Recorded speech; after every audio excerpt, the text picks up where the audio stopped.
Okay, I am Isaac Kashiwagi. I am 26 years old now. I just graduated with my master's degree in industrial engineering. I probably won't use it, but it's a good title.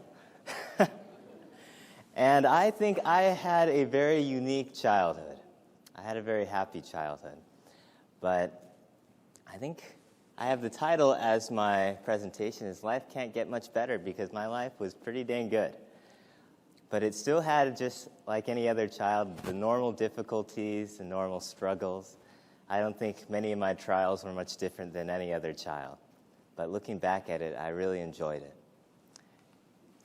And so I had a good teenage life, so we're going to focus on my teenage life.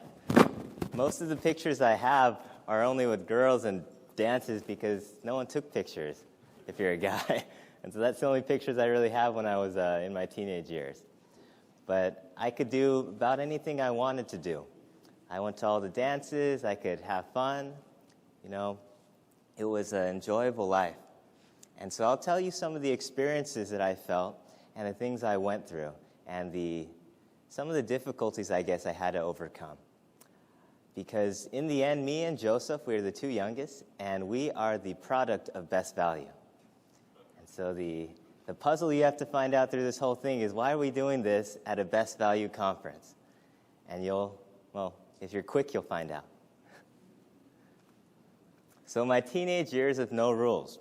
No rules to me meant these types of things. I didn't have to do anything that I did not want to do. I had no curfew. I had a car. My mom gave me a credit card at the age of 16, and she said, "This is attached to our bank account. Use it whenever you need it to." And I had a lot of freedoms that many children did not have. And the interesting thing, so you know about the credit card, I actually ended up spending less money than most of my friends, even though I had access to more. Video games, I had a TV in my room. I could play unlimited video games, not forced to do anything like piano lessons. And no rules, no punishments. And you might wonder, so in this situation, what would happen? Is it going to be chaos, or is it going to be order, or how is this going to be peaceful for the parent?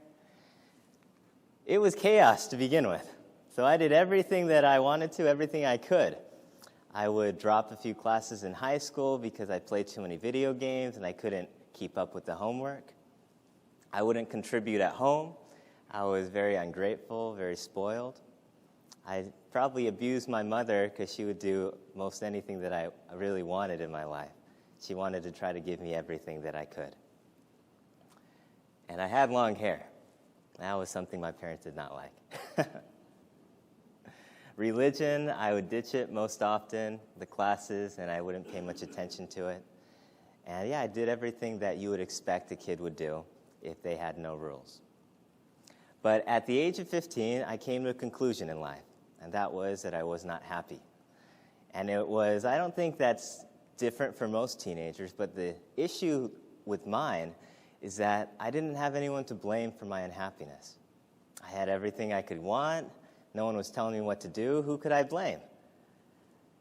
And so I was sitting there wondering, why am I so angry sometimes? Why am I so worried about not having friends or not being good enough in life, not getting good enough grades? And why do I get mad at such little things if there's really no pressure on me? And so it really began my journey to figure out what life is about. And that started at age 15. So I went through kind of what I call a transition to reality. Started to figure out what life is all about. So at age 16, I started making changes. I saw my friends, and most of them looked happy, so I'm like, okay, this is easy. This is what Japanese do. We look at something, examine it, make it more efficient, and copy it.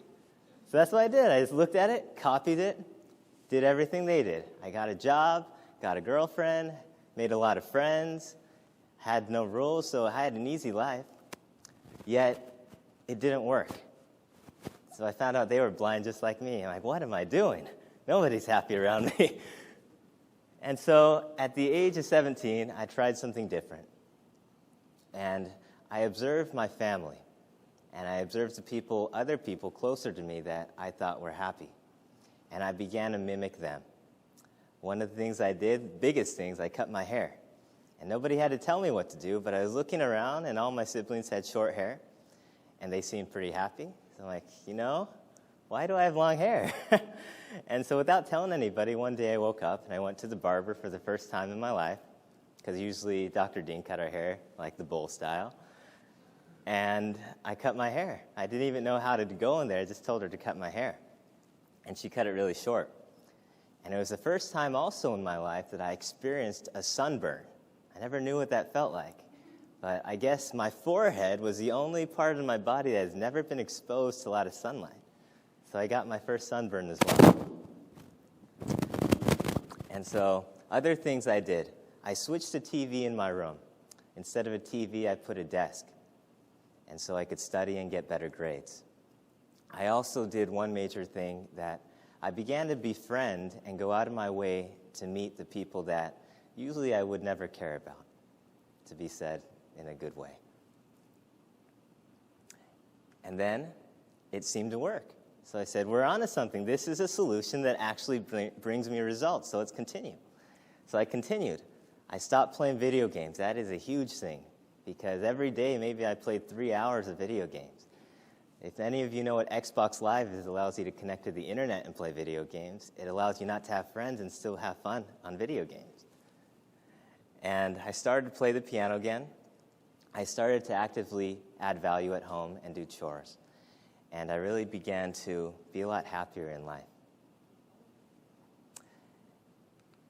And so a couple of things why I think the no rules environment really helped me achieve this is because I realized something as I went to different events, and even now as an adult I go to events, and there seems to be this natural circle that forms of people, and people start talking about why they're doing what they're doing or why they are where they are.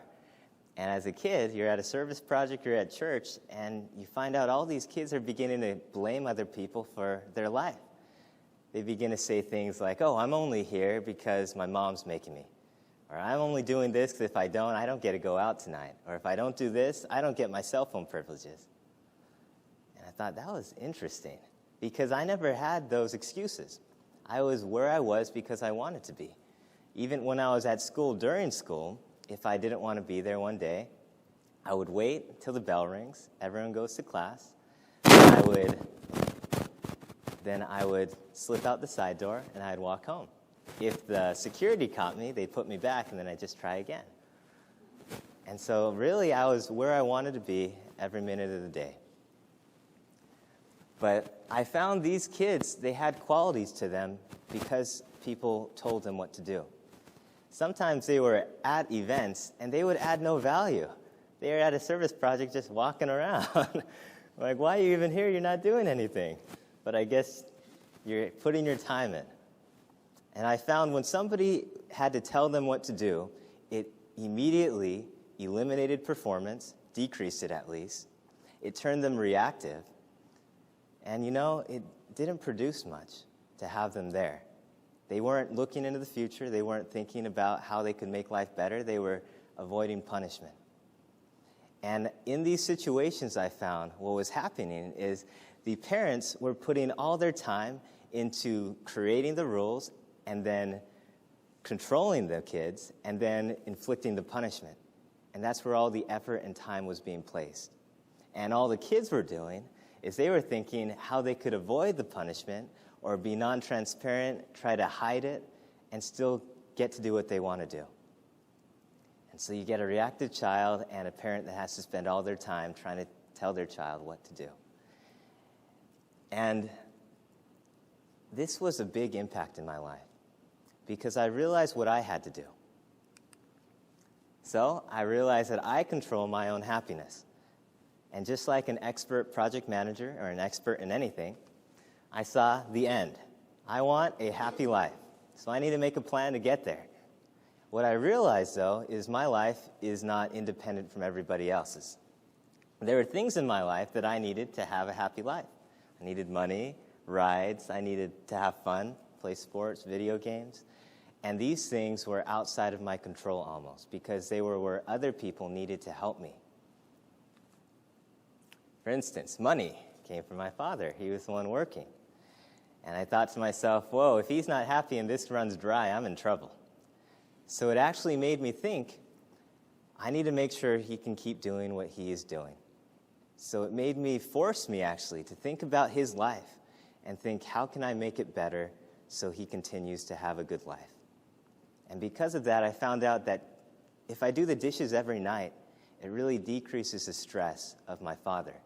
It allows him to work better, it allows him to have a better life, and it allows me to keep my money.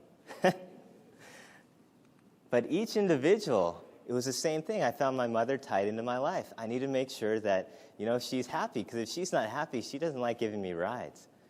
And if she's not happy, she doesn't like helping me.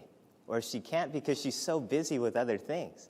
So to ensure that my mom has enough time for me, I better make sure that she has a good life herself. And I would have to actually understand what my mother is worried about, what she's going through, to minimize her effort. And the same thing with my siblings.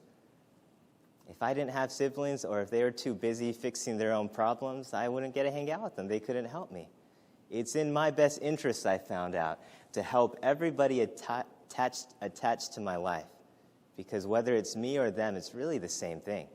They will affect my life equally. And when somebody has to look into the future, the only way to predict the future is to understand people. If you cannot understand people, you can never predict what's going to happen, because people are the biggest problem in predicting the future. And by making me proactive and responsible for my own life, it actually forced me to understand the people around me. While those who were reactive and were doing what they were told, they weren't thinking, how can I make everyone's life better? All they were thinking, how can I avoid this punishment? How can I do this simple action without getting the punishment from my parents? And it's quite the mind shift. That's why when you find someone proactive, they always do this. It's not a choice for them. They predict the future and they understand everyone and care for everyone around them. It's a quality that comes attached to somebody who is visionary and proactive. Just like best value experts. That's why they always think in the best interest of those around them, because they know it's in their best interest.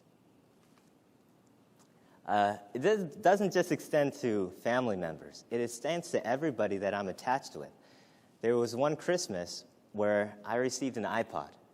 And this was like a big deal back then, and it was the first time I ever got like a really big item. And at the time, it was a cool thing. And I would use this everywhere I went. I would force myself to use it, even though I didn't need it. Like I'd listen to it while going to bed, or I'd listen to it while doing yard work. Everywhere, I would use it. 2 weeks into it, I was talking to one of my friends, and I found out that, they didn't have as good of a Christmas as me due to some financial problems. And so they didn't get anything. And I thought about it, and I thought about my situation, and I examined what was going on. And I looked, if you could see this graph, that the time I actually used it was very little. And the time he would be able to use it and actually have value to his life was much larger. And the time we were together basically overlapped. And so anytime I really needed it, I was with him anyways. So to increase the most value, the iPod should go to him. Not only that, having a happy friend makes life so much better. And when you can see you're not reactive and fearful about things, it allows you to see the big picture and to actually look to add value in life instead of thinking to survive. And as you add value in life, it not only adds value to yourself, but everyone around you feels it. But it's in the reactive, selfish mentality that we think to survive, that we can't see the people around us, that we end up working more, working harder, and actually hurting ourselves in ways. And also, it was quite easy because if I really wanted another iPod, I could just ask for another one. But I never did, because I realized that I didn't need it to begin with. Oh, this is a little dark. But people always ask me, well, does no rules then mean we don't have to tell our children anything? No. You still have to mentor kids. You just don't tell them what to do. I had great mentors in my life, but the mentoring was different than traditional leadership, as people say. It wasn't the mentorship of telling me what to do and making me do it because it's in my best interest. The mentoring shift to an example-based mentorship. It forced the people that were mentoring me to actually understand who I was, my capability, and what I was ready to understand and receive at the moment. And because of that, there are people that influenced or impacted my life. Like my brother Aaron, I picked up the piano because he sounded so good at the piano. I thought to myself, I would like to be like that. And I started to play the piano again after I quit. My brother Jacob, he was always doing chores. My brother Abraham cut his hair like 2 years before me. And that's what really got me thinking about it. Why did he cut his hair? And there was mentoring, but there was no managing, directing, and control, which is a big difference. And the second question people always ask me, well, aren't you sad or don't you feel cheated that nobody made you do certain things? Because I missed a lot of opportunities because I was making mistakes. Like I didn't take the classes that I should have. I missed some scholarships. I made a lot of mistakes that other kids didn't at my age because there was no one making me do that decision. So I thought about it. The second somebody gains their freedom, they actually begin thinking for themselves and making their decisions. And of course, as time goes on, the costs will go up. And the ability to think, though, will go up as well. So throughout my life, youth, high school, and college, I made a lot of mistakes that my friends did not make. But these mistakes were necessary for me to learn how to think.